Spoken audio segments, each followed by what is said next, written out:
So there's this beautiful moment that some of you have worked very hard to get to, where suddenly the clouds shift and there's this amazing stillness and this quietness.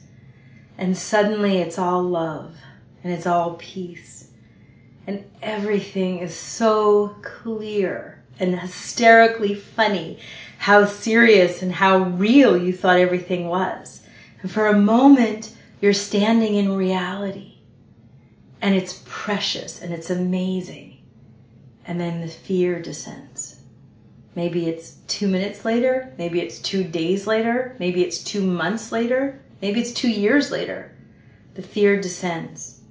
And suddenly it starts to get cloudy. And suddenly it's gone. And you feel like, I lost it. Or you feel like you did something, or you missed something, and you lost it. And there's this grippy, I want it back. So I want to mention this because I know that beautiful, beautiful place. I mean, of course I know it. I know it very well.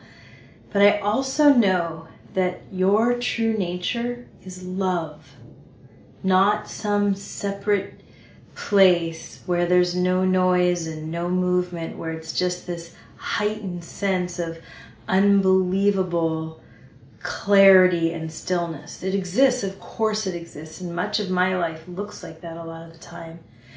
But because your true nature is actually love, it's not something you can lose or not something that you did, although I know that's exactly what it feels like. In reality, the fear descends because it needs to be healed. The noise comes back because these are parts of our system that have a lot of dense and toxic conditioning. That's all that it is. The lie is that when you have an awakening or an opening, it will automatically heal and clear and move all of your conditioning, all of your programming of dysfunction, all of your habitual storylines, and all of the deep fear in your system. And you know what?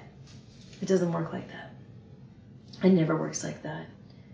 The truth is, your true nature is a kind of a love and a clarity that is here regardless of your conditioning, regardless of the noise, regardless of the habits and the fears. And that true nature is going to head you right back towards them so they can be healed and unwound and brought back into clarity. Fear is a movement in your system. It's part of your survival system. I've talked about it in a lot of other videos. It's a natural movement that makes you want to grip and makes you want to move. And you're going to have to figure out how to heal that. All of the toxic conditioning and the storylines that grab your attention again, you didn't lose anything. That's just pain. That's just trauma, repressed emotion, old stuff in your system coming back. Sometimes you can feel it, just the intense pain in the body. And it brings you back there because that's what love does. So the truth is, you're going to have to heal. You're going to have to heal before you wake up. You're going to have to heal after you wake up. Healing is a part of the game. Unless you were born karmically light, like a few of our friends who are teachers who are pretty karmically light, unless you were born with this easy breezy, really not much in the way, you're going to have to heal. So when you have these beautiful moments where it just parts and the eclipsing voices and fears and movements are suddenly gone, and we certainly don't have to have an awakening. I mean, we can have it when we watch a sunset. We can have it when we're making love. We can have it when we're just watching our children. We have these moments where it's so clear and it's so beautiful and it's so still. And we don't lose that. It doesn't go away. It can't be lost. But we are going to have to heal all the stuff that's in the way.